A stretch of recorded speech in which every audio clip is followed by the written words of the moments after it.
Ayan, good morning sa inyong lahat. Itong gagawin natin ngayon ay compressor ng Mercedes siya na LB. Ang compressor niya ay sumusuka na ng langis doon sa may air dryer niya. Tara, tingnan natin yung air dryer. Ngayon ang air dryer niya. So,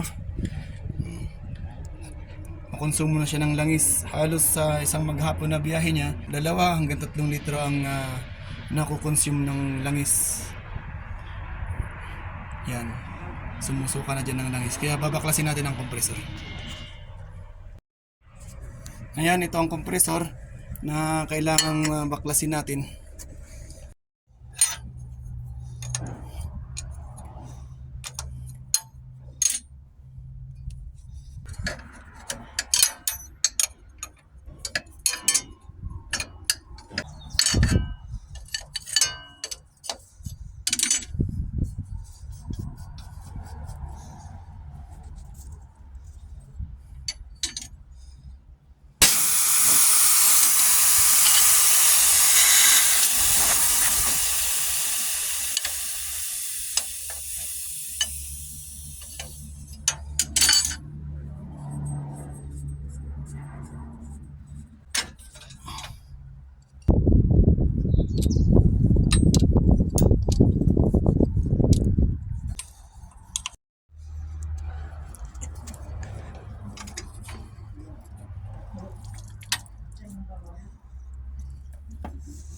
Ayan, kung mapapansin nyo, puro na langis dito sa ibabaw ng piston.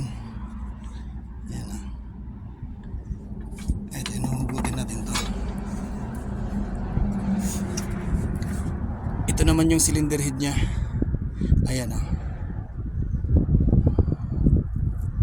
Kung makikita nyo, daming langis dyan sa ibabaw. Dahil yan dyan sa piston ring ng compressor.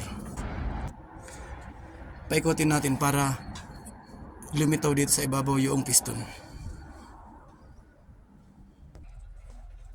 Natapos kong paikutin yung makina, nakatap na yung piston nya. Kaya pa pwede natin siyang hugutin.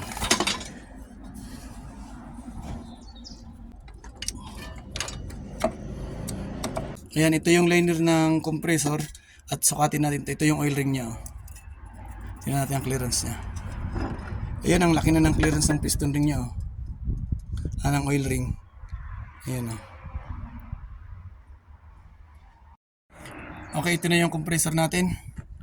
Ito na yung mga binaklas nating gamit nya. Piston. Ito yung liner. Ang gagamitin lang natin dito ulit, ito, cylinder head tsaka yung center plate nya. Kailangan lang natin yan linisin. Ito naman na yung pamalit. Ayan o. ATG siya. ATG, kaya naman dyan. Ayan o. Okay naman yan yung brand na ganyan. At ito yung gasket nya tsaka mga check valve nya. Ayan. Doon naman tayo sa may connecting rod.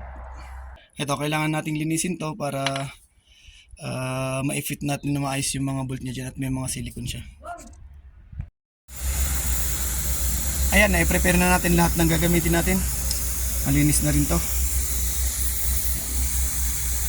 Bago na yung mga check valve nya, gasket. Ayan. At ready nang ikabit yan dito sa pwesto nya.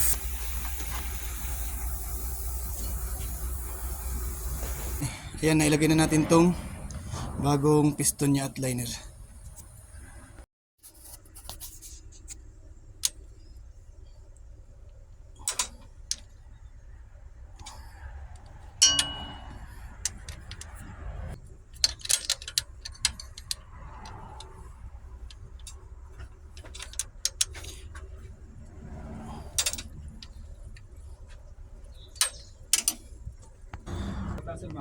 Tamang taxi, si taxi, talas mo.